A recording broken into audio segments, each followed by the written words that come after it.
तो दोस्तों, पिछले वीडियो में हमने पढ़ा था कुछ बेसिक टूल्स, कैलकुलस के कुछ बेसिक टूल्स जो काम आएंगे आगे आने वाली वीडियो में। अब इस वीडियो में हम पढ़ेंगे एक नया चैप्टर मैं लूँगा यहाँ पे क्लास 11th की फिजिक्स का, जो है मोशन इन स्ट्रेट लाइन। तो भाई मोशन क्या होता है? मोशन मोशन क्या होता है? अगर कोई भी पार्टिकल या कोई भी ऑब्जेक्ट या कोई भी बॉडी आप कह लो, अगर वो अपनी पोजीशन को चेंज कर रही है टाइम के साथ, तो हम बोलेंगे कि ये बॉडी या पार्टिकल या ऑब्जेक्ट जो है मोशन में है। तो भाई मोशन मोशन जब भी हम डिस्क्राइब करते हैं तो हमें चाहिए होता है कोऑर्डिनेट सिस्टम। कोऑर्डिनेट सिस्टम क्या होता है? जिसमें एक्स एक्सिस कह लो, वाई एक्सिस, और ये है जी एक्सिस या जेड एक्सिस। तो इसे हम बोलते हैं रेफरेंस पॉइंट। रेफरेंस पॉइंट यह हमारा x y z coordinate system, और इसका ये ओरिजिन है, या फिर इसे हम बोलते हैं रेफरेंस पॉइंट। तो इस रेफरेंस पॉइंट पे कोई भी ऑब्जर्वर किसी भी पार्टिकल के मोशन को स्टडी कर सकता है। मान लो पार्टिकल जो है यहाँ पे था, इसके कोऑर्डिनेट्स थे x1 y1 z1। जब भी कोऑर्डिनेट्स को दिखाते हैं तो कॉमा लगाते हैं, और इनिशियली जब इस ऑब्जर्वर ने इसके मोशन को स्टडी करना शुरू किया तो इस पॉइंट पे इसकी पोजीशन थी। तो मैंने आपको बताया मोशन क्या होता है। जब भी कोई पार्टिकल या कोई भी बॉडी अपनी पोजीशन को चेंज करती है टाइम के साथ, तो मोशन में है बोलते हैं। तो अब मान लो कुछ टाइम के बाद जब इस ऑब्जर्वर ने देखा तो ये यहाँ चले गया, इसके कोऑर्डिनेट्स थे x2, y2, z2। तो भाई आज हम पढ़ रहे हैं मोशन इन स्ट्रेट लाइन। तो हमें मोशन इन स्ट्रेट लाइन वो भी हम यूनिडायरेक्शनल वाला पढ़ेंगे स्टार्टिंग में, जिससे कि हम कुछ बेसिक कॉन्सेप्ट कवर कर लेंगे। यूनिडायरेक्शनल मतलब एक ही डायरेक्शन में, या तो एक्स की तरफ ही मूवमेंट करेगा पार्टिकल या फिर वाई की तरफ ही करेगा। लेकिन हमें इतना पता है कि एक डायरेक्शन में मोशन कर रहा है, तो खाली एक एक्सिस काफ़ी है उसके मोशन को डिफाइन करने के लिए। तो भाई वो आगे देखेंगे हम, ये जो भी है। तो फिलहाल मैं आपको बता रहा हूँ, ये x y z coordinate system अगर है, यहाँ पर कोई ऑब्जर्वर बैठा हुआ है, इसने देखा इसकी पोजीशन जो है पॉइंट 1 से चेंज होके पॉइंट 2 पे आ गई, तो इसके कोऑर्डिनेट्स चेंज हो गए, तो ये मोशन में है ऑब्जेक्ट। तो भाई यहाँ पर हम देखते हैं, जब भी किसी बॉडी का मोशन हम एनालाइज करते हैं तो हम देखते हैं टाइम के साथ उसकी मूवमेंट क्या हो रही है, या उसके जो कोऑर्डिनेट्स है वो कैसे चेंज हो रहे हैं। तो यहाँ पे एक फैक्टर है टाइम। तो टाइम को मेज़र करने के लिए हमें एक क्लॉक की ज़रूरत है। तो एक क्लॉक भी रखेंगे हम इस कोऑर्डिनेट सिस्टम में। एक क्लॉक होनी चाहिए हमारे पास, यहाँ पे होनी चाहिए घड़ी, क्लॉक। तो भाई ये जो कोऑर्डिनेट सिस्टम है x y z coordinate system, जिसके अंदर एक रेफरेंस पॉइंट है और एक क्लॉक है टाइम मेजर करने के लिए, तो इस पूरे को हम बोलते हैं frame of reference. Frame of reference. तो और इस पॉइंट को बोलते हैं रेफरेंस पॉइंट, या फिर ये ओरिजिन भी कह सकते हो आप। तो रेफरेंस पॉइंट क्या पॉइंट है? एक रेफरेंस पॉइंट है, मतलब कि इस पॉइंट के रिस्पेक्ट में हम इसकी पोजीशन देखने वाले हैं पार्टिकल की डिफरेंट टाइम में। और यहाँ पे हमें टाइम मेजर करने के लिए क्लॉक की भी ज़रूरत है।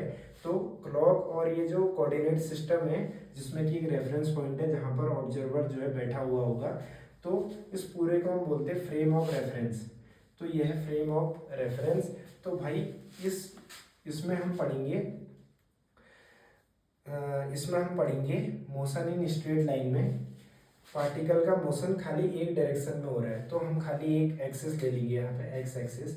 तो इसी के अलोंग जो है पार्टिकल की जो पोजीशन है वो चेंज होने वाली है। और पार्टिकल अगर खाली एक ही डायरेक्शन में मोशन करता है स्ट्रेट लाइन में, तो उसे हम बोलते हैं रेक्टिलिनियर मोशन। तो हम केवल इस चैप्टर में पढ़ेंगे रेक्टिलिनियर मोशन। तो रेक्टिलिनियर मोशन क्या है भाई?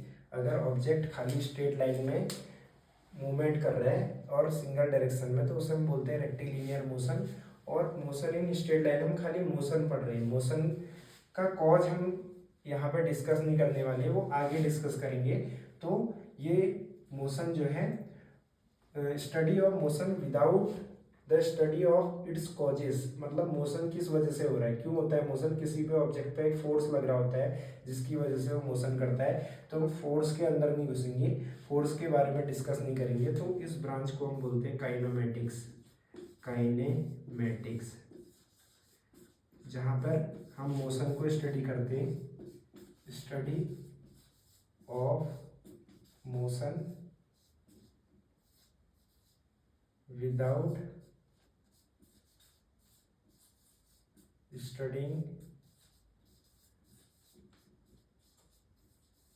studying its causes, क्यों हो रहा है मोशन, किसकी वजह से हो रहा है, ये सब डिस्कस नहीं करेंगे। खाली मोशन ऑफ ऑब्जेक्ट को स्टडी करेंगे, उसकी जो है पोजीशन के बारे में, कई चीज़ें, वेलोसिटी है, स्पीड है, एक्सीलरेशन है, ये सब चीज़ें पढ़ेंगे, लेकिन कॉज ऑफ मोशन को स्टडी नहीं करेंगे। तो इस ब्रांच को हम बोलते हैं काइनेमेटिक्स ऑफ मोशन।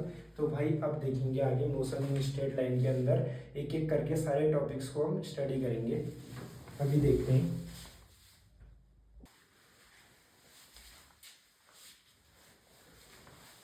तो भाई इस चैप्टर में हम पढ़ेंगे motion in a straight line. तो मैंने आपको अभी बताया था रेफरेंस पॉइंट, रेफरेंस पॉइंट कोई भी पॉइंट है जहाँ पर कोई भी ऑब्जर्वर बैठकर मोशन को एनालाइज करेगा। तो मैंने बताया मोशन इन स्ट्रेट लाइन हम पढ़ रहे हैं, तो मान लो एक्स डायरेक्शन है, कोई भी पार्टिकल मोशन करेगा तो एक्स डायरेक्शन के अलोंग करेगा। तो भाई सबसे पहले हम पढ़ेंगे पोजीशन। पोजीशन, पोजीशन क्या होती है, मान लो किसी इंस्टेंट ऑफ टाइम पे, या इनिशियली आप बोल लो, शुरुआत में कोई भी पार्टिकल यहाँ पे था, इसको आप बोल लो ये है पॉइंट ऑफ रेफरेंस या फिर ओरिजिन कह सकते हो। तो यहाँ से 100 मीटर की दूरी पे था। तो जो हम खाली ले रहे हैं एक्स डायरेक्शन, तो भाई अगर रेफरेंस पॉइंट के इस तरफ को आप जाओगे तो यहाँ को जो भी क्वांटिटीज होगी या फिर जो भी आप मेजरमेंट करोगे इस ओर, अगर आप माइनस एक्स डायरेक्शन में मेजर कर रहे हो तो नेगेटिव आएगा, नेगेटिव आएगा। और अगर आप इस ओरिजिन पे, जैसे आप ले लो इस ओरिजिन से राइट की ओर अगर मेजर करोगे तो इधर को आएगा पॉजिटिव, चाहे पोजीशन हो या कुछ भी हो, अभी बताऊंगा उसकी आगे। तो मान लो अगर पार्टिकल यहाँ पे है, इसे पॉइंट 1 कह लो, तो पोजीशन को डिनोट करते हैं हम एक्स कोऑर्डिनेट से, यहाँ पे एक्स कोऑर्डिनेट से डिनोट करेंगे।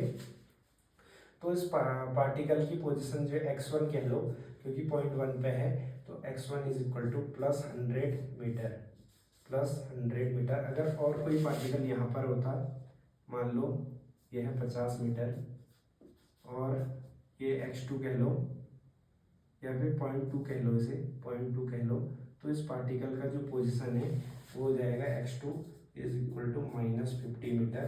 तो भाई कुछ नहीं है, मोशन इन स्ट्रेट लाइन पढ़ रहे हैं तो खाली एक एक्सिस के अलोंग हम मोशन पढ़ेंगे, वन यूनि डायरेक्शनल। तो अगर ओरिजिन से राइट की ओर है तो पॉजिटिव लेना है, ओरिजिन से लेफ्ट की ओर है तो नेगेटिव लेना है। और पोजीशन क्या है, पोजीशन जो रेफरेंस पॉइंट है वहाँ से ऑब्जेक्ट का मतलब पोजीशन पोजीशन बताता है कि ऑब्जेक्ट रेफरेंस पॉइंट के रिस्पेक्ट में कहाँ पर है। तो x1 बता रहा है कि प्लस 100 मीटर है और x2 बता रहा है कि ये -50 मीटर है। तो इसमें अब अगली चीज़ हम देखेंगे, अगली चीज़ है पाथ लेंथ। पाथ लेंथ, इसी पाथ लेंथ को हम डिस्टेंस बोल देते हैं बाद में, डिस्टेंस। तो भाई ये क्या है, मान लो ये एक्स डायरेक्शन है और ये है आपका रेफरेंस पॉइंट, ओ बोल दो इसे। तो मान लो इससे 100 मीटर दूरी पे एक पार्टिकल की इनिशियल पोजीशन थी x1। तो मान लो 10 सेकंड में ये चले गया 200 मीटर दूर और यहाँ पे आ गया x2 पे 200 मीटर 10 सेकंड में।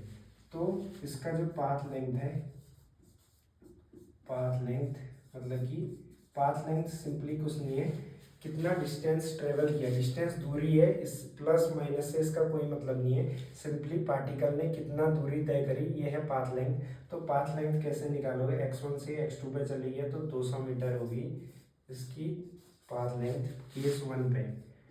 अगर मान लो यही पार्टिकल x1 से यहाँ x2 पे जाता और फिर x2 से वापस आता, यहाँ पर आता, और ये डिस्टेंस अगर है कह लो 40 मीटर, 40 मीटर, तो इसकी पाथ लेंथ केस 2 में बता रहा हूँ, कोई पार्टिकल x1 पे था तो जो रेफरेंस पॉइंट से 100 मीटर दूरी पे है उससे 200 मीटर आगे गया और वापस आके इस पॉइंट पर आ गया, x3 कह लो, और x3 और x1 के बीच की दूरी 40 मीटर है, तो इसका पाथ लेंथ जो हो जाएगा यहाँ पे, ऐसे कर देता हूँ, पाथ लेंथ सेम चीज़ है, पाथ लेंथ कितना हो जाएगा, यहाँ से इसने ट्रेवल करना शुरू किया, 200 आगे गया, फिर 200 पीछे आया, फिर 40 पीछे आया, तो कुछ नहीं करना है, टोटल पाथ की लेंथ को जोड़ देना है, सिंपल। 200 मीटर आगे गया, 200 मीटर x1 से x2 पे गया, फिर x2 से वापस आया 200 मीटर, फिर x1 से x3 तक और गया जो कि है 40 मीटर, तो ये हो गया 440 मीटर। तो ये इसकी पाथ लेंथ होगी, इसी को हम डिस्टेंस बोलते हैं। तो आगे देखेंगे, इससे पहले हम पढ़ेंगे डिस्प्लेसमेंट।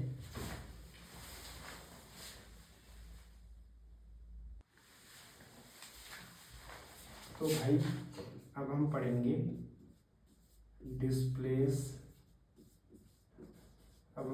डिस्प्लेसमेंट। तो डिस्प्लेसमेंट क्या होता है देखते हैं। ये है reference point O, reference point है, और ये हमारी x एक्सिस है। मान लो पार्टिकल पॉइंट 1 पे था 100 मीटर दूरी पे, और जो है कुछ देर बाद ये मोशन करके आ गया पॉइंट 2 पे। इस पर भी दो केस लूंगा मैं। तो पहले केस में डिस्प्लेसमेंट होता क्या है, डिस्प्लेसमेंट कुछ नहीं है, फाइनल और इनिशियल पोजीशन का डिफरेंस है सिंपली। तो डिफरेंस कैसे निकालेंगे, मान लो ये चले गया 200 मीटर आगे, 200 मीटर आगे चले गया, तो इसकी डिस्प्लेसमेंट निकालनी है। कि पहले केस में डिस्प्लेसमेंट, ये पहला केस है जो मैंने लिया है, तो डिस्प्लेसमेंट जो है सिंपल क्या हो जाएगा, डिस्प्लेसमेंट कुछ नहीं होता है x2 माइनस x1। हम यूनि डायरेक्शनल मोशन यहाँ पर पढ़ रहे हैं, तो इसकी पोजीशन जो है, पोजीशन हमेशा कहाँ से मेजर होती है, पोजीशन मेजर होती है कोऑर्डिनेट से, और खाली मोशन हो रहा है x एक्सिस के अलोंग, तो खाली x कोऑर्डिनेट जो है रेफरेंस पॉइंट से मेजर होगा। तो x2 यहाँ पे हो गया 100 प्लस 200, यानी कि ये आ गया 300, और x1 जो है यहाँ पे 100 मीटर था माइनस 100, यानी कि इसकी डिस्प्लेसमेंट हो गई 200 मीटर। तो भाई डिस्प्लेसमेंट जो है अभी पॉजिटिव में आ रही है 200 मीटर, लेकिन यही डिस्प्लेसमेंट नेगेटिव भी आ सकती है। तो नेगेटिव कैसे आई है बताता हूँ। वैसे डिस्प्लेसमेंट जो एक वेक्टर क्वांटिटी है, तो वेक्टर के बारे में हम अगले चैप्टर में स्टडी करेंगे, इसलिए डिस्प्लेसमेंट पे अभी हम वेक्टर से इसको रिलेट नहीं करेंगे, सिंपली हम पॉजिटिव और नेगेटिव साइन यूज करेंगे डिस्प्लेसमेंट के लिए। तो डिस्प्लेसमेंट पॉजिटिव भी हो सकता है, नेगेटिव भी, और इससे पहले जो हमने पाथ लेंथ पढ़ा था उसे ही डिस्टेंस बोलते हैं। पाथ लेंथ कभी नेगेटिव नहीं हो सकती। टोटल मैग्नीट्यूड जोड़ देंगे, जितना पार्टिकल ने ट्रेवल करा उस पाथ का टोटल मैग्नीट्यूड जोड़ देंगे, वही पाथ लेंथ कहलाती है। लेकिन डिस्प्लेसमेंट में ऐसा नहीं है। सेकेंड पॉइंट, सेकेंड केस ले रहा हूँ, ये पार्टिकल पॉइंट 1 पे था, ये गया पॉइंट 2 पे और आ गया पॉइंट 3 पे वापस। तो भाई जब ये पॉइंट 1 से आगे गया पॉइंट 2 तक, फिर वापस आया, तो पॉइंट 1 और पॉइंट 3 के बीच की दूरी है 40 मीटर। तो इसकी डिस्प्लेसमेंट क्या होगी, मैंने आपको बताया था डिस्प्लेसमेंट क्या होता है। डिस्प्लेसमेंट जो होता है फाइनल पोजीशन ऑब्जेक्ट की मोशन कंप्लीट होने के बाद और इनिशियल पोजीशन जो थी उसके बीच की दूरी होती है, और जितने टाइम के लिए आप मोशन उसका स्टडी कर रहे हो उतने टाइम के लिए आप फाइनल उस, जैसे मान लो आपने बोला कि पार्टिकल ने मोशन किया 3 सेकंड तक, तो 3 सेकंड जब से आपने देखना शुरू किया उस समय जो पोजीशन थी उसे बोलेंगे इनिशियल पोजीशन। 3 सेकंड खत्म होने के बाद जो पोजीशन थी इसे बोलेंगे फाइनल पोजीशन, इसे बोलेंगे इनिशियल पोजीशन। तो डिस्प्लेसमेंट जब भी कैलकुलेट करते हैं तो हम एक रेंज लेते हैं टाइम का कि इतने टाइम पे इसकी डिस्प्लेसमेंट बताओ। तो उसमें कुछ नहीं करना है, उस टाइम के स्टार्ट होने से पहले जो उसकी पोजीशन थी वो होती इनिशियल पोजीशन और बाद में होती फाइनल पोजीशन। जैसे जब हमने देखना शुरू किया ये था पॉइंट 1 पे, फिर गया पॉइंट 2 पे और लास्ट में आ गया पॉइंट 3 पे। तो हम पूछ रहे हैं कि इसकी डिस्प्लेसमेंट बताओ इस मोशन के एंड में। तो जब हम इसकी डिस्प्लेसमेंट कैलकुलेट करेंगे, फाइनल पोजीशन है इसकी x3 और इनिशियल पोजीशन थी x1। और ये पोजीशन हमेशा मेजर होती है रेफरेंस पॉइंट से।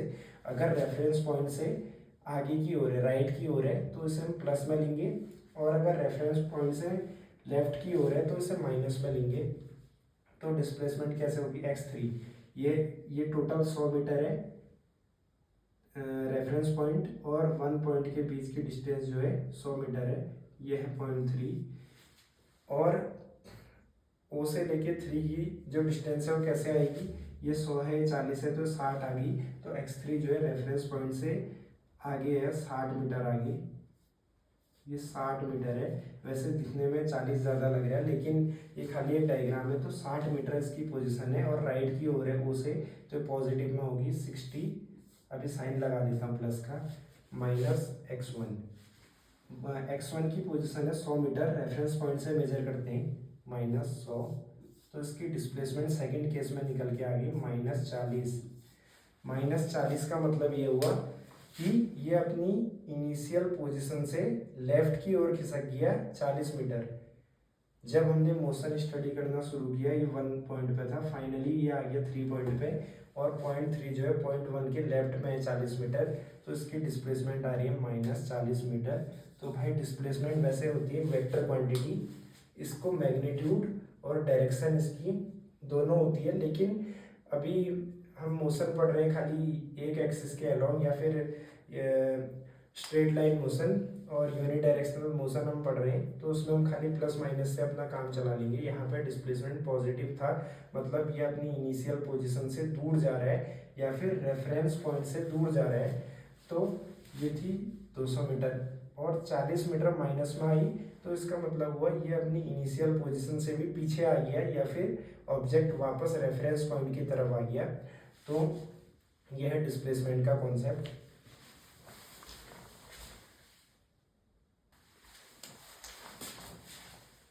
तो भाई ये रेफरेंस पॉइंट है और ये एक्स डायरेक्शन है जिसके अलावा हम मोशन स्टडी कर रहे हैं। तो मान लो पार्टिकल था पॉइंट 1 पे जो कि 100 मीटर दूर है, 100 मीटर दूर है, और ये 1 पॉइंट से इसका मोशन स्टार्ट हुआ और ये चले गया पॉइंट 2 पे जो कि है 500 मीटर दूर। तो भाई जब ये 1 से 2 की ओर गया तो खाली इस डायरेक्शन में इसका मोशन हुआ। तो ध्यान रखना है जब भी जो है, जब भी पार्टिकल खाली मोशन स्टार्ट करने के बाद एक ही डायरेक्शन की ओर ट्रेवल करते रहे तो उसका डिस्टेंस यहाँ पे या फिर पाथ लेंथ, अगर आप देखो पाथ लेंथ क्या होता है, simple total path travel by particle, उसका मैग्नीट्यूड जोड़ना है, प्लस माइनस से कोई मतलब नहीं है, टोटल वो कितना चला बस इतना देखना है। तो इसे बोलते हैं डिस्टेंस, डिस्टेंस ऐसे लिख देता हूँ, डिस्टेंस या फिर पाथ लेंथ। तो पाथ लेंथ इसका कितना हुआ, 1 से लेके 2 तक गया, 500 मीटर इसका पाथ लेंथ हुआ। और डिस्प्लेसमेंट कितना हुआ,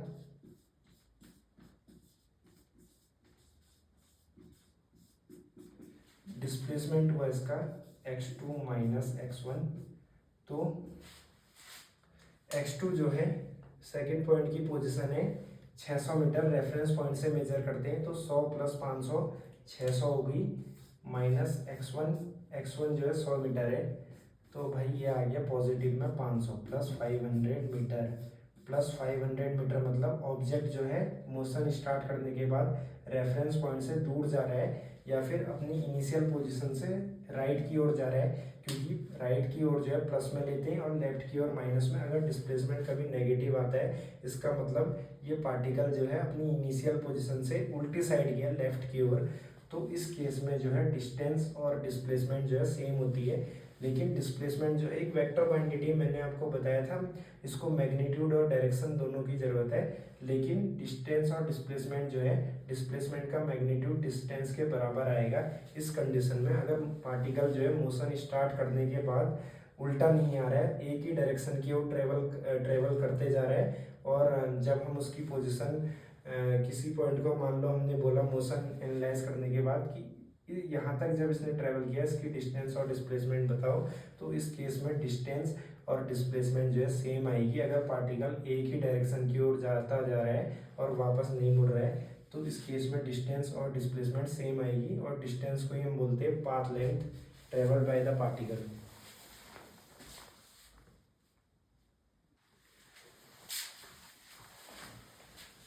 तो भाई रेफरेंस पॉइंट ये है, और ये एक्स एक्सिस है।